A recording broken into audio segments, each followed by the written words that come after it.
और देश भर में रामनवमी की धूम है। इस बार की रामनवमी हर राम भक्त के लिए बेहद खास है और हो भी क्यों ना। आखिर 500 साल के लंबे इंतजार के बाद इस बार रामलला अपने जन्मोत्सव पर राम मंदिर में विराजमान है। अयोध्या में प्राण प्रतिष्ठा के बाद यह पहली रामनवमी है और यही वजह है कि इस बार अयोध्या में रामलला का जन्मोत्सव बेहद ही भव्य तरीके से मनाया जा रहा है। हर राम भक्त पूरी आस्था के साथ अपने आराध्य प्रभु श्री राम के जन्मोत्सव को लेकर खासा उत्साहित है। 50 लाख से भी ज्यादा राम भक्त रामनवमी के उत्सव में शामिल होने राम की नगरी अयोध्या में पहुंचे हैं, जुटे हैं। राम मंदिर ट्रस्ट ने भी रामनवमी पर कोई कोर कसर नहीं छोड़ी है। रामनवमी के लिए अयोध्या की भव्य सजावट की गई है। देश विदेश से फूल मंगवाए गए हैं, उनसे राम मंदिर को सजाया गया है। रामलला को मट्ठी, पंजीरी, लड्डू और पेड़े का प्रसाद चढ़ाया जाएगा। उसके अलावा जो राम भक्त वहां पहुंचे उनके लिए पानी, शौचालय समेत तमाम सुविधाओं के इंतजाम किए गए हैं। अयोध्या में रामनवमी के मौके पर सुरक्षा के भी कड़े इंतजाम किए गए हैं। सीसीटीवी, ड्रोन से हर जगह की कड़ी निगरानी की जा रही है। चप्पे चप्पे पर सुरक्षा बल तैनात है और कितना भव्य वहां का नजारा है, कितना अद्भुत वहां का नजारा है, वो तस्वीरों के जरिए हम आपको दिखाना चाह रहे हैं। जरा देखिए आप, सुबह से ही भक्तों के पहुंचने का सिलसिला शुरू हो गया है और आज 20 घंटे तक जो श्रद्धालु हैं वो रामलला के दर्शन कर पाएंगे। सुबह 3:30 बजे ब्रह्म मुहूर्त जब अभिषेक हुआ भगवान राम का, आप तस्वीरों में वो भी देख रहे हैं, और तब से पहुंचने का सिलसिला शुरू हो गया है और ये सिलसिला लंबा चलेगा। 20 घंटे तक आज रामलला के दर्शन भक्त कर पाएंगे। देश के कोने कोने से श्रद्धालु पूरी आस्था के साथ पहुंचे। 500 साल के लंबे इंतजार के बाद रामलला अपने दरबार में है। हनुमानगढ़ी में भी जबरदस्त सजावट की गई है। राम मंदिर में रामलला की प्राण प्रतिष्ठा के बाद पहली बार रामलला का सूर्य तिलक होने जा रहा है। पूरी अयोध्या सज चुकी है। 50 लाख लोग, जैसा हम आपको बता रहे हैं, अयोध्या में रामनवमी के दिन आज दर्शन करने के लिए पहुंच रहे हैं। रामलला के सूर्य तिलक को लेकर भी जबरदस्त तैयारियां कर ली गई हैं। जरा आपको दिखाते हैं कैसा होगा रामलला का अद्भुत सूर्य तिलक।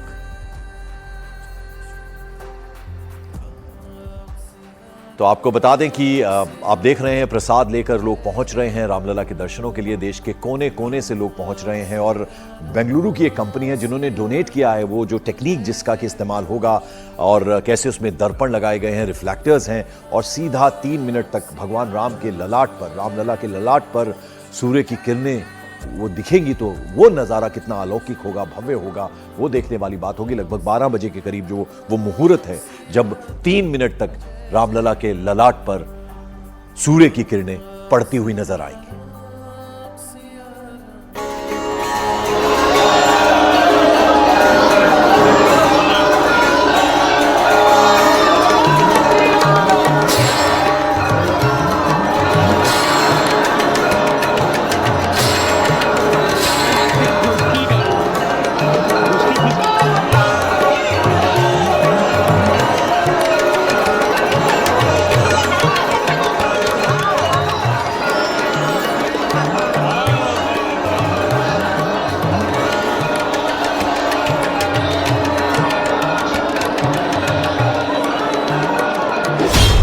रामनवमी पर रामलला का सूर्य तिलक।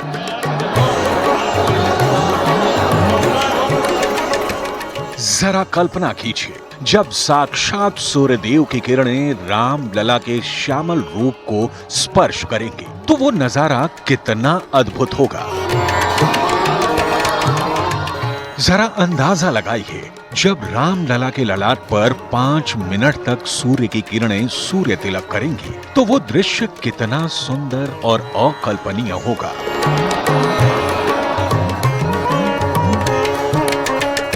अयोध्या में रामलला का ऐसा अद्भुत, अकल्पनीय और अविश्वसनीय सूर्य तिलक होने जा रहा है जो स्वयं भगवान सूर्यदेव करेंगे। जरा देखिए, हम और आप और सभी राम भक्त रामलला के सूर्य तिलक को कैसे देखने जा रहे हैं।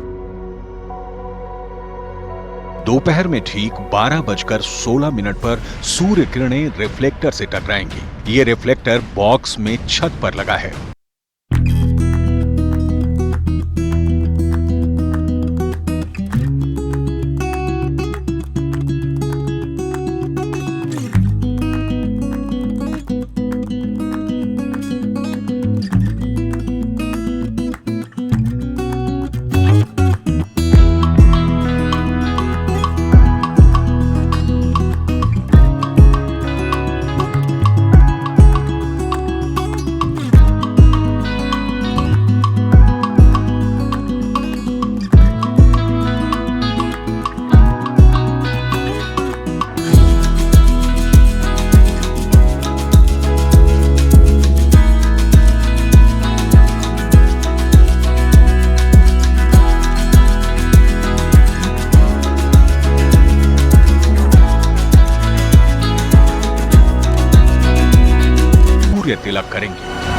प्रयासरत हैं कि सूर्य किरण जो है वो भगवान के माथे पर 12:16 के करीब 5 मिनट के लिए आए और आशीर्वाद प्राप्त करे। तो वह भी एक प्रकार से महत्वपूर्ण तकनीकी व्यवस्था की जा रही है। जब 12 बजेगा, 12 बजे के पहले ही वह दृश्य दिखाई देगा जो कि उस दौरान दर्शन रोक दिए जाएंगे थोड़ी देर के लिए ना? दर्शन जो है कल लगभग 15-20 मिनट तक रुके रहेंगे, जब तक वो पूरी जो है प्रक्रिया रहेगी। जी हाँ, तो उतने देर दर्शन रोक दिया जाएगा, उसके बाद फिर दर्शन होता रहेगा। कहा जाता है त्रेता युग में जब भगवान श्री राम का जन्म हुआ था, जब मानव स्वरूप में रामलला धरती पर अवतरित हुए थे, सूर्य देव अयोध्या में 1 महीने के लिए रहने लगे। 1 महीने अयोध्या में रात्रि नहीं हुई और जहां सूर्य देव का रथ आकर टिक गया वहां सूर्य कुंड बन गया, जो इस वक्त आप देख भी रहे हैं। अब त्रेता युग का वही अदम्य अद्भुत दृश्य कलयुग में साकार होने जा रहा है और ये दृश्य चमत्कारिक होगा। तो इस बार की रामनवमी में रामलला अपने भव्य दरबार में विराजमान हैं, तो अद्भुत नजारा है और सूर्य की किरणें भगवान के ललाट पर 3 मिनट तक पड़ेंगी तो वो कैसा नजारा होगा, वो तस्वीरें भी हम आपको दिखाएंगे। मेरी दो सहयोगी मौजूद हैं, मोनिका ठाकुर हैं भव्य राम मंदिर के बाहर और लाखों की संख्या में श्रद्धालु आ रहे हैं, उनसे वो बात भी कर रही हैं, उनके पास मैं जाऊंगा। लेकिन पहले सबीना, मेरी एक और सहयोगी सबीना तमांग मौजूद हैं, भगवान राम के भक्त हैं, हनुमान जी उनके दरबार के बाहर हैं, वो हनुमानगढ़ी के बाहर हैं। सबीना, देखिए आप 2-3 दिन से हैं भगवान राम की नगरी अयोध्या में, तो सब कुछ अद्भुत आप देख रही हैं, क्या कुछ आपने देखा? सरयू घाट पर आप गई, वहां किस तरह का नजारा था, वहां जो शॉपकीपर्स हैं, जो होटल के लोग हैं, और जिस तरह से अब ये रिलीजियस टूरिज्म एक तरह से शुरू होगा, अयोध्या वासी कितने खुश हैं, जरा वो आपने क्या अनुभव किया वो हमसे साझा करें। अयोध्या में सिर्फ और सिर्फ जय श्री राम है और यहाँ मैं तो शब्द है ही नहीं, यहाँ सब हम हैं। यानी कि जहाँ राम की नगरी होती है वहाँ से अहंकार मिट जाता है और शायद यही वजह है कि हम बार बार यही कहते हैं कि किस तरह से ये पूरी तस्वीर इतनी भव्यमय यहाँ पर बन जाती है। देखिए, महर्षि अगस्त्य ने श्री राम को सूर्य का सबसे प्रभावशाली मंत्र दिया था। इसी से सूर्य तिलक की महिमा आप यहाँ पर समझ सकते हैं, हम सब समझ सकते हैं, क्योंकि आज पूरे विश्व को सूर्य तिलक की उस महिमा को समझना होगा जिसका धार्मिक वैज्ञानिक दोनों महत्व है। हमने बताया किस तरह से एक रिफ्लेक्टर है, 2 यहाँ पर मिरर है, दर्पण है और 3 लेंस है और पीतल, क्योंकि पीतल सबसे ज्यादा शुभ माना जाता है। धातुओं में सबसे ज्यादा उसकी मान्यता, उसकी शुद्धता और उसकी शुभता को लेकर होती है। वैसे तांबे का भी इस्तेमाल किया जाता है, लेकिन कांच, प्लास्टिक, इसका इस्तेमाल पूरी तरह से प्रतिबंधित माना जाता है। इसलिए कहा जाता है कि पीतल की जो शुद्धता है वो राम की शुद्धता से यहाँ पर संतुलित बैठती है। और जब सूर्य का तिलक होगा तो यही जो 3 लेंस होंगे, यही जो रिफ्लेक्टर होगा, यही जो 2 दर्पण होंगे, इसी पीतल से होते हुए सीधे सीधे कहते हैं कि हमारी जितनी भी नाड़ियां होती है शरीर में, जो एक भविष्य को लेकर होती है, भूत को लेकर होती है, लेकिन जो हमारी बीच की नाड़ी होती है वो हमारे वर्तमान की होती है और यहाँ होता है हमारा वर्तमान। इसलिए कहा जाता है कि कभी बार बार हम बहुत सारे धार्मिक बाबाओं से बातचीत कर रहे थे, वो यही कह रहे थे, इन्हीं के साथ कहेंगे कि यहाँ बार बार हाथ नहीं मारना चाहिए, किस्मत रूठ जाती है। इसलिए भूल से भी अपने माथे को कभी ऐसे ना करें, वरना किस्मत रूठने में वक्त नहीं लगता। यहीं पर सूर्य तिलक होगा, ऊर्जा, स्फूर्ति, वो तेज यहाँ पर नजर आएगा जो श्री राम के मस्तक को यहाँ पर ललायित करेगा। और कहते हैं प्रभु श्री राम खुद अपनी दिनचर्या की शुरुआत सूर्य देव को यहाँ पर जल अर्पित करके किया करते थे। बिल्कुल, तो भगवान श्री राम के जो नाम है उनका उद्घोष ऐसा है कि मेरी आवाज भी मेरी सहयोगी तक पहुंच ना पाए शायद, लेकिन फिर भी मैं कोशिश करता हूं। मोनिका ठाकुर भव्य राम मंदिर के बाहर मौजूद हैं। मोनिका, जरा आप बताइए, मैं आप पे छोड़ता हूं, जो कुछ आप अपनी आंखों से देख रही हैं जरा वो एक्सप्लेन कीजिए, वो बताइए हमारे दर्शकों को कि क्या अनुभूति आपको वहां पर हो रही है, जो श्रद्धालु वहां पर आ रहे हैं क्या कह रहे हैं, कितने खुश हैं, और ये पहली बार इस तरह का नजारा उनको देखने को मिलेगा जब सूर्य की किरणें भगवान के ललाट पर पड़ेंगी। बिल्कुल, देखिए पंकज, उस भाव को आप समझ पाएंगे जिस उस भाव का आप विवरण करना चाहेंगे जब आप अयोध्या आएंगे।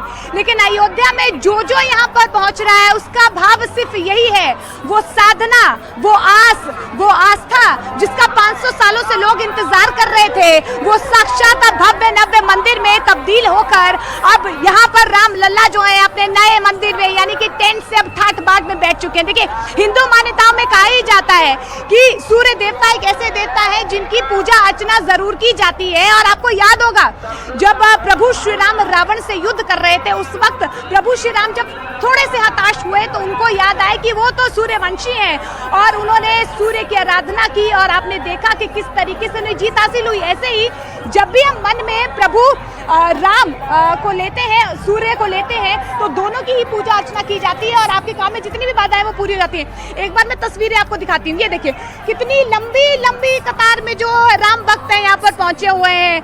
ना इन्हें थकावट है, ना सूर्य की तपिश इन्हें परेशान कर रही है। आप जैसे ही मंदिर के मुख्य द्वार को देखते हैं वैसे ही आपकी सारी थकावट मिट जाती है। सड़कों से लेकर प्रभु श्री राम के दरवाजे तक आपको सिर्फ और सिर्फ राम रंग नजर आएगा। और ये देखिए, आप उस त्रेता युग की अवधपुरी को शायद देख नहीं पाए होंगे, उस तरीके की टेक्नोलॉजी, उस तरीके की तकनीक शायद उस युग में नहीं होगी। लेकिन आज इस युग में इसलिए है क्योंकि आप देख पा रहे हैं कि वो अयोध्या जो उस वक्त की थी वो आज नजर आ रही। इसी तरह घरों में जो पताके जो है वो लहराते होंगे, इसी तरह भगवान राम के जो मंदिर था उसकी शोभा जो है लोगों की बढ़ती होगी, जो आस्था का जन सैलाब आता होगा ऐसे ही शोभा बढ़ती होगी। यही रेड कारपेट जो लोगों के लिए बिछाया गया है शायद प्रभु श्री राम का बिल्कुल। मोनिका, मैं लौटता हूं जरा, सबीना भी हमारे साथ है। सबीना, देखिए भगवान की लीला ही है जो अपरंपार है। 50 लाख श्रद्धालु पूरी आस्था के साथ अयोध्या आज पहुंचेंगे। किस तरह के इंतजाम किए गए हैं एडमिनिस्ट्रेशन की अगर मैं बात करूं, सुरक्षा के मद्देनजर किस तरह के इंतजाम किए गए, जरा वो भी अगर आप बता पाए।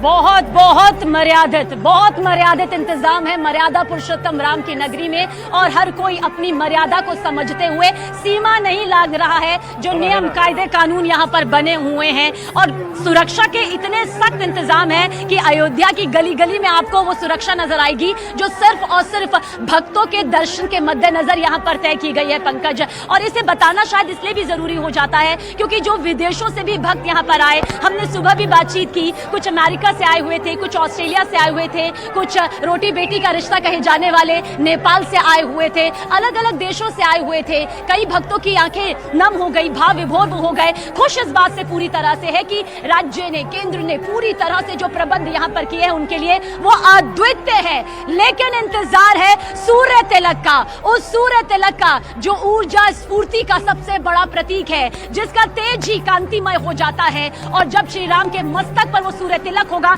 बहुत ज्यादा वक्त नहीं बचा है पंकज, अब 3 घंटे का वक्त है, 3 घंटे का वक्त। और वो जो करीब 3 मिनट श्री राम के राम लला के माथे पर जो सूर्य की किरणें चमकेंगी, अद्वितीय अदम्य अद्भुत आभा लिए हुए उस आभा मंडल को चमकाएगी। हमने श्री राम के दर्शन जब कल किए थे, हालांकि बहुत बिल्कुल मैं लौटूंगा आपके पास सबीना और मोनिका। सुबह के 9 बज चुके हैं। मॉर्निंग प्राइम में बड़ी खबर आपको बता दें, प्रधानमंत्री नरेंद्र मोदी ने रामनवमी के अवसर पर देशवासियों को शुभकामनाएं दी हैं। पीएम ने एक्स पर पोस्ट करके लोगों को रामनवमी की शुभकामनाएं दी हैं और प्रधानमंत्री ने देशवासियों को शुभकामनाएं देते हुए लिखा है कि देश भर के मेरे परिवारजनों को भगवान श्री राम के जन्मोत्सव रामनवमी की अनंत शुभकामनाएं।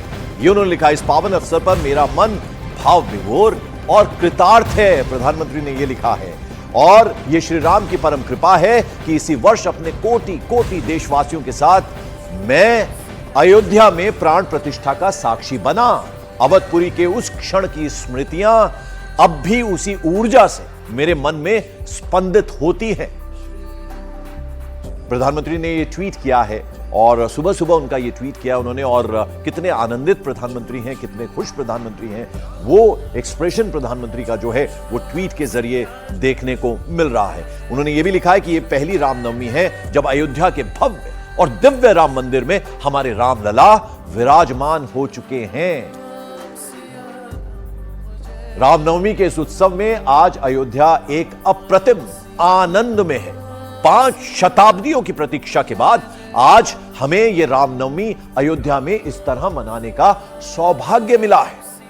यह देशवासियों की इतने वर्षों की कठिन तपस्या, त्याग और बलिदान का सुफल है, ये प्रधानमंत्री ने लिखा है। उन्होंने लिखा कि प्रभु श्री राम भारतीय जनमानस के रोम रोम में रचे बसे हैं, अंतर मन में समाहित है। भव्य राम मंदिर के प्रथम रामनवमी का यह अवसर उन असंख्य राम भक्तों और संत महात्माओं को स्मरण और नमन करने का भी है। यानी संत महात्माओं को भी स्मरण करते हुए प्रधानमंत्री ने लिखा है कि जिन्होंने अपना पूरा जीवन राम मंदिर के निर्माण के लिए समर्पित कर दिया, उन्हें भी याद किया प्रधानमंत्री ने। उन्होंने आगे लिखा कि मुझे पूर्ण विश्वास है कि मर्यादा पुरुषोत्तम भगवान श्री राम का जीवन और उनके आदर्श विकसित भारत के निर्माण के सशक्त आधार बनेंगे। उनका आशीर्वाद आत्मनिर्भर भारत के संकल्प को एक नई ऊर्जा प्रदान करेगा। प्रभु श्री राम के चरणों में कोटि कोटि नमन और वंदन। प्रधानमंत्री ने ये अपनी पूरी भावनाएं जो हैं वो अपने इस ट्वीट के जरिए कह दी हैं। आम लोगों का उन्होंने जिक्र किया, उन्होंने संत महात्माओं का जिक्र किया। मेरी दो सहयोगी हमारे साथ हैं